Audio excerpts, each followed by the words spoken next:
அன்பானவர்களே,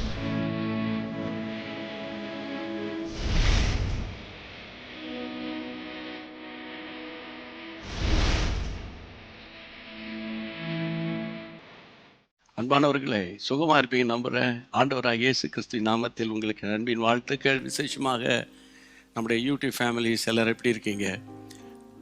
ஃபேஸ்புக்கில் இருக்கிற குடும்பங்கள் உங்கள் எல்லாருக்காக கர்த்தருக்கு ஸ்தோத்திரம். இந்த அனுதினமும் ஆவியானவரோடு என்ற செய்தி காலையில் எப்போ வரும்னு காத்து கொண்டிருக்கிற ஒரு பெரிய கூட்டத்தை தேவன் எழுப்பி கொண்டிருக்கிறதுக்காக கர்த்தரை மயப்படுத்துகிறேன். ஒன்னே ஒன்று சொல்கிறேன், நாங்கள் அப்ரோஜனமான ஊழியக்காரங்க, கடமையை தான் செய்கிறோம். அவர் தான் எல்லா மகிமைக்கும் ஸ்தோத்திரத்துக்கும் துதிகளுக்கும் பாத்திரம் உள்ளவர். எப்போதெல்லாம் இந்த நிகழ்ச்சி அப்படி ஓப்பன் ஆகுதோ, ஸ்தோத்திரமாப்பா உமக்கு மகிமைப்பான்னு சொல்லுங்க. சரியா? வார்த்தைக்கு போகலாமா? 27ஆம் தேதி இல்லையா, ஜான்வரி. நான் வாசிக்கிறேன் அப்போஸ்தலர் 2ஆம் அதிகாரத்தில் 32ஆம் வசனம். இந்த இயேசுவை தேவன் எழுப்பினார், இதற்கு நாங்களும் சாட்சிகளாயிருக்கிறோம். ஆமேன். சாட்சி உள்ளவர்களாய் வாழ்வது எப்படின்னு அப்படி பேசிக்கிட்டே ஆவியானவர் வராரு. இன்னைக்கு சாட்சியை காத்துக்கொள்றது, சாட்சியை காத்துக்கொள்ளணும். அது ரொம்ப ரொம்ப முக்கியம். பாருங்க, சிலர் ஒரு சில ஆண்டுகள் வரைக்கும் சாட்சியை காத்துக்கொள்வாங்க. அதுக்கப்புறம் பார்த்தா அவங்க எங்க இருக்காங்கன்னா ஒண்ணுமே தெரியலையே. இப்போ எங்க இருக்காங்க தெரியலையே. ஃபோன் நம்பரையும் மாத்திட்டாங்க, அட்ரஸையும் மாத்திட்டாங்க. சிலர் ஃபோன் எடுக்கவே மாட்டாங்க, அங்க என்னன்னே தெரியல அப்படின்வாங்க. அன்பு தேவனுடைய பிள்ளைகளே, இந்த வார்த்தையை சொல்றவர், இந்த இயேசுவை தேவன் எழுப்பினார், இதற்கு நாங்களும் சாட்சிகள் சொல்லுகிறவர் ஒரு பெரிய தேவ மனிதன், அப்போஸ்தலனாகிய பேதுரு. அதாவது இவரை பத்தி உங்களுக்கு தெரியும். இயேசுவை இந்த யூதாஸ் காட்டி கொடுக்க வந்தபோது எல்லாரும் அடிச்சு பரண்டு ஓடினாங்க. ஆனா இந்த பேதுரு மட்டும் இயேசுவை தூரத்திலே பின் சென்று கொண்டிருந்தான். தீர்க்க தரிசனம் நிறைவேறுதலின்படி மறுதலித்தார். அவர் அறியன்னு சொன்னார். இதெல்லாம் நமக்கு தெரியும். ஆனா அந்த பேதுரு தான் 2ஆம் அதிகாரம் 14ஆம் வசனத்துல மற்ற 11 பேரோடு எழும்பி நிற்கிறார்.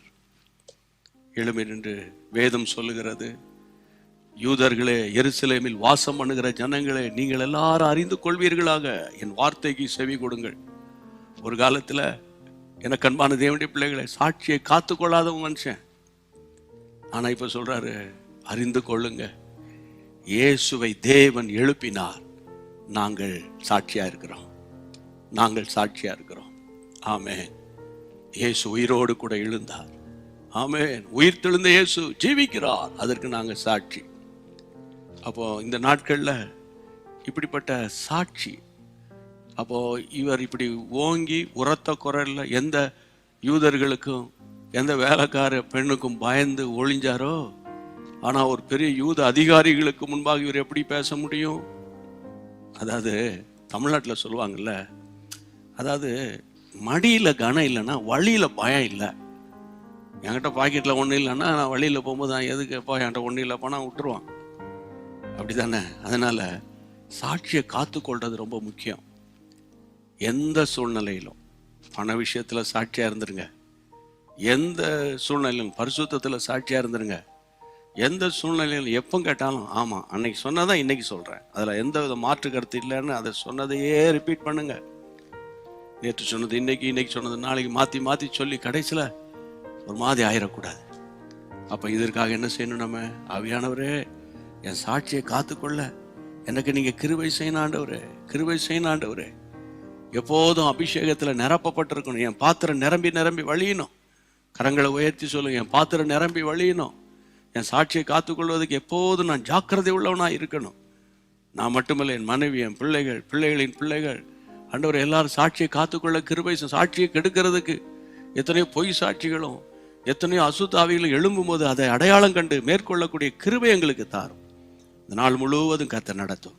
இயேசுவின் நாமத்தில் ஜெபிக்கிறோம் பிதாவே, ஆமென். பிரியமானவர்களே, நிச்சயமா நீங்க சாட்சியை காத்துக்கொள்ள போறீங்க.